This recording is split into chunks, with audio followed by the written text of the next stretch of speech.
Hi friends, welcome to Tamala's Kitchen. இன்னைக்கு நம்ம பார்க்க போகிறது கோவில்லனா கொடுப்பாங்களா அதே டேஸ்ட்டில் உள்ள புளியோதரை ரெசிபி நம்ம வீட்டில் எப்படி செய்யலான்னு பார்க்கலாம்.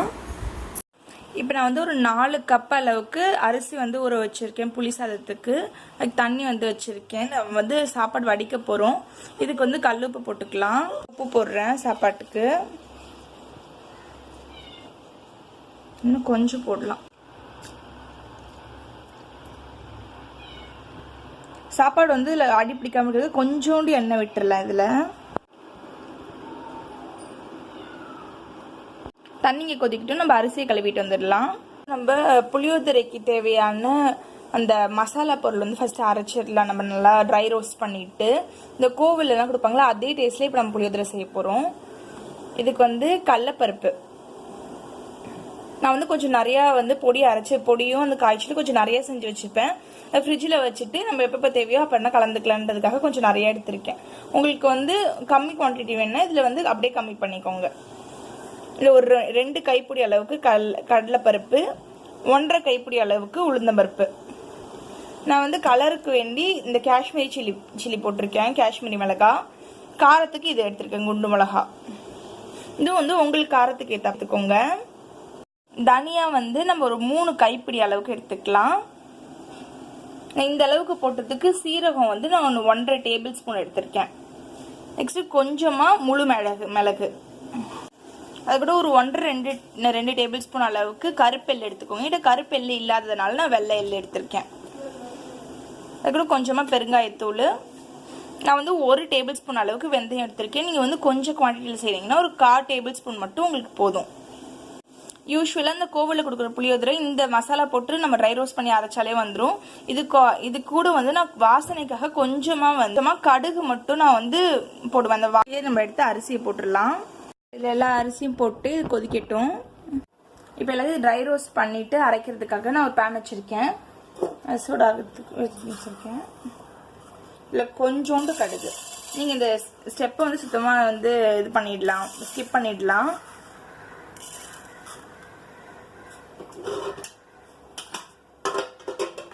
இந்த மாதிரி கடுகு போட்டிங்கன்னா கொஞ்சம் வாசனை நல்லா இருக்கும். அதுக்காக போடுறேன். இது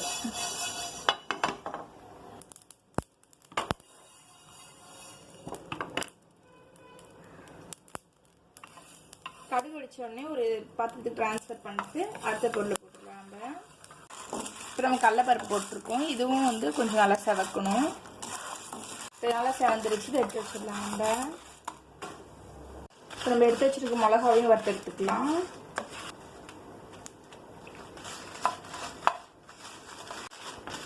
இதையும் நல்லா வறுத்தாச்சு எடுத்து கொட்டிடலாம்.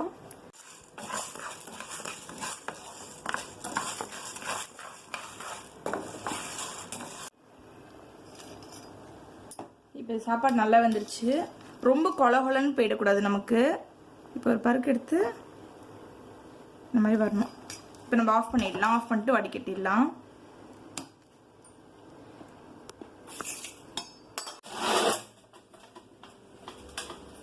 இப்போ இதில் கீழே ஒரு அன்ன கூட வச்சுட்டு மேலே வடிகட்டி வச்சுட்டோம். இதில் வந்து அந்த சாப்பாடை வடிகட்டிடலாம்.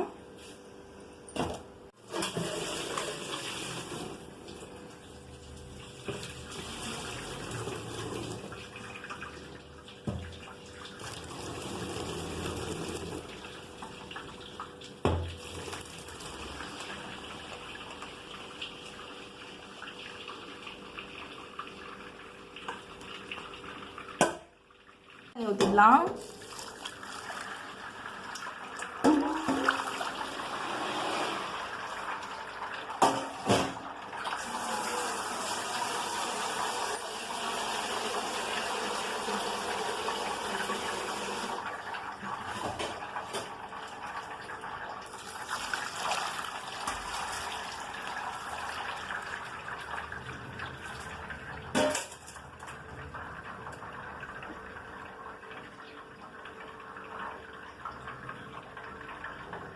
கரெக்டான பதத்தில் இருக்கு.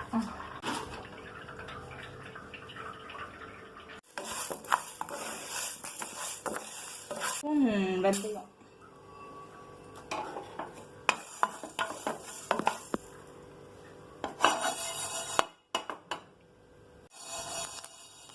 இது பொரிஞ்சிருச்சு. எடுத்துடலாம்.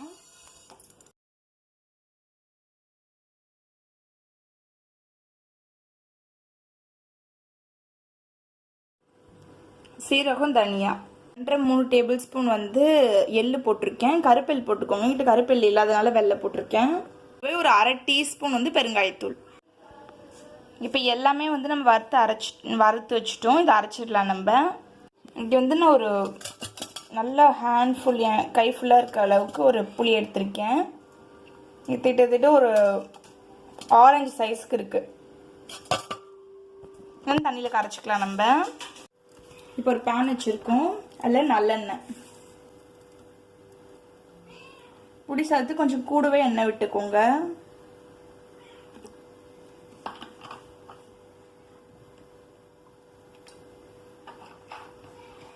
போட்டுருவோம்.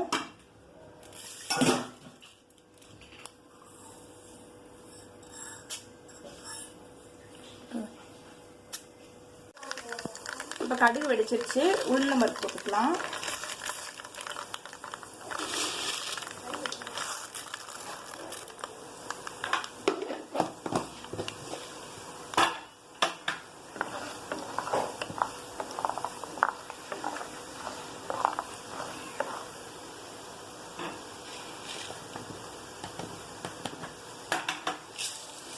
அது கூட கடலைப்பருப்பு.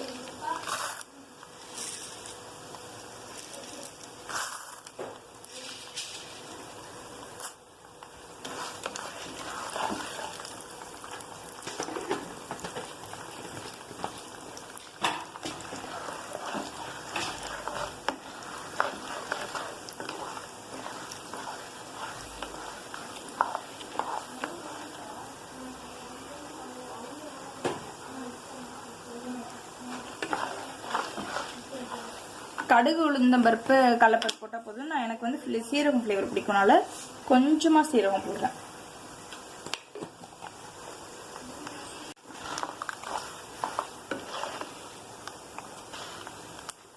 லைட்டாக செவக்க ஆரம்பிச்ச உடனே வத்தல் போட்டுடலாம். அதாவது மிளகா போட்டுடலாம்.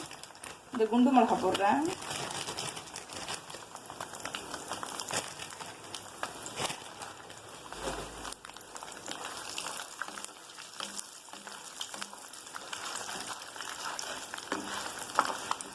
இந்த ஸ்டேஜ்லேயே கருவேப்பிலும் போட்டுருங்க. என்கிட்ட கருவேப்பிலை இல்லாதனால கருவேப்பிலை போடல. புளி ஊற்றிடலாம்.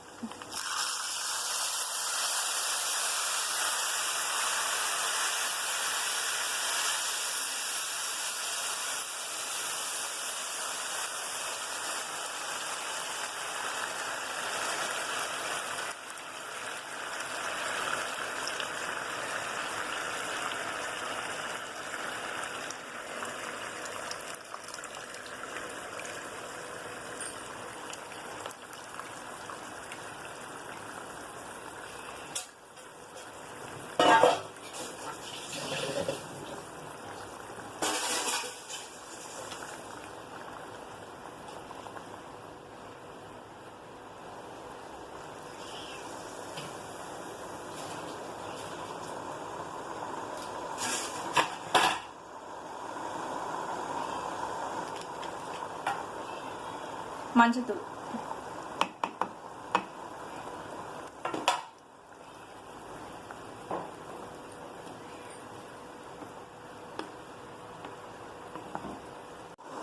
பொடி வந்து இந்த மாதிரி கொரகொரப்பாக அரைச்சிக்கோங்க. ரொம்ப நைஸாக அரைக்காம.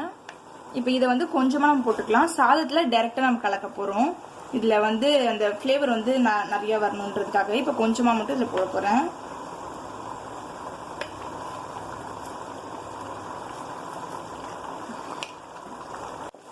இங்கே ஒரு 3-4 டேபிள் ஸ்பூன் மட்டும்தான் புளிக்காய்ச்சலில் போடுறேன். இது எல்லாமே சாதத்தில் டைரெக்டாக கலக்க போகிறேன். இதுக்கு தேவையான உப்பு இப்போ போட்டுடலாம். உப்பு போட்டுடலாம்.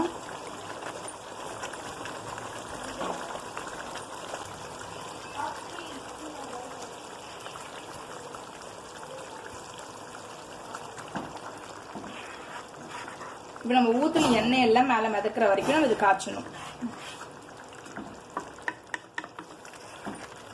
எண்ணெய் எல்லாமே வெளியே வந்துருச்சு. இப்போ வந்து நம்ம வந்து பெருங்காயத்தூள் போட்டுக்கலாம்.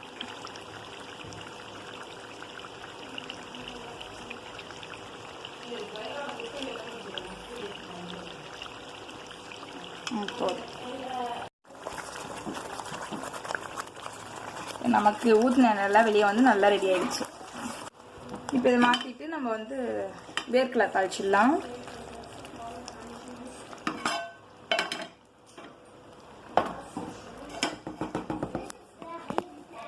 நல்லா வாசனையாக இருக்குது வீடு. அதுலேயும் நல்லெண்ணெய் ஊற்றிக்கலாம்.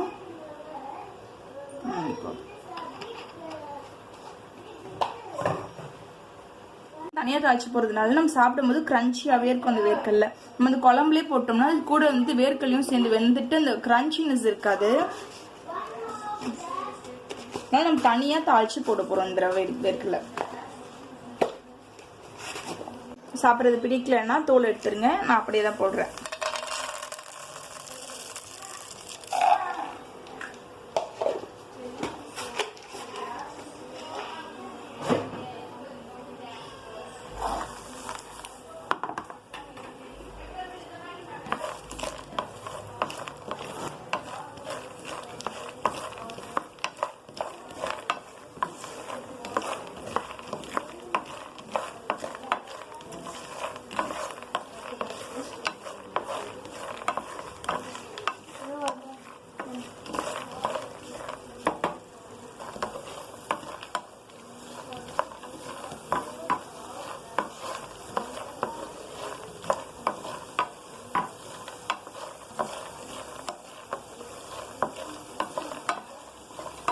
ஆஃப் பண்ணிடலாம். நம்ம இப்போ நல்லா புரிஞ்சிச்சு.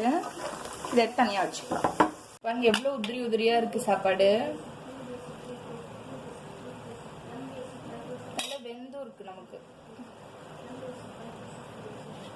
நல்லா வெந்து இருக்கணும், நல்லா உதிராக இருக்கணும். இந்த அளவுக்கு எடுத்துக்கோங்க நீங்கள் சாப்பாடு. நம்ம இப்போ இதிலே வச்சு கலந்துடலாம்.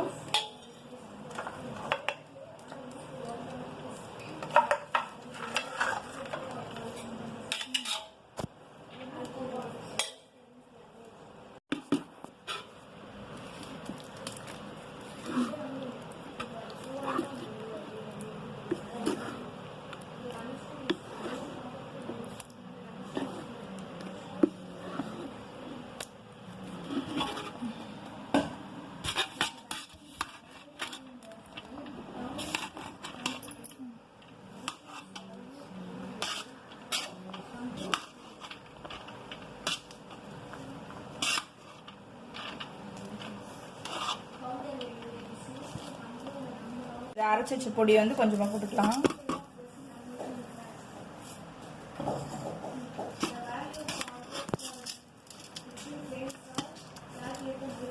வறுத்து வச்சிருக்க வேர்க்கடலை எல்லாம் போட்டுடலாம். நம்ம எல்லாமே குழம்புக்குள்ளேயே அந்த பொடி போடாமல் நம்ம இந்த மாதிரி சாப்பாடு கலரும் போது போட்டோம்னா இன்னும் டேஸ்ட்டாக இருக்கும். இந்த கோவிலில் கொடுக்குற புளியோதரை மாதிரியே இருக்கும். இந்த மாதிரி நம்ம வேர்க்கடலையும் வறுத்து போட்டோம்னா கிரன்ச்சியாகவே இருக்கும். இதை நம்ம நல்லா கலந்து காமிக்கிறேன். இது மேலே வந்து நம்ம கருவேப்பிலையும் கொத்தமல்லி கொஞ்சம் பொடி பொடியாக நறுக்கி போட்டோம்னா இன்னும் சூப்பராக இருக்கும். என்கிட்ட இல்லாதனால தான் நான் போடல. நீங்கள் செய்யும்போது நல்லா கருவேப்பிலாம் போட்டிங்கன்னா நல்லா வாசனையாக சூப்பராக இருக்கும். இப்போ நமக்கு சூப்பராக ரெடி ஆகிடுச்சு. இப்போ நான் கோவிலுக்கு செய்கிறதுனால தான் இவ்வளோ செஞ்சுருக்கேன். இதை போய் நம்ம கொடுத்துடலாம்.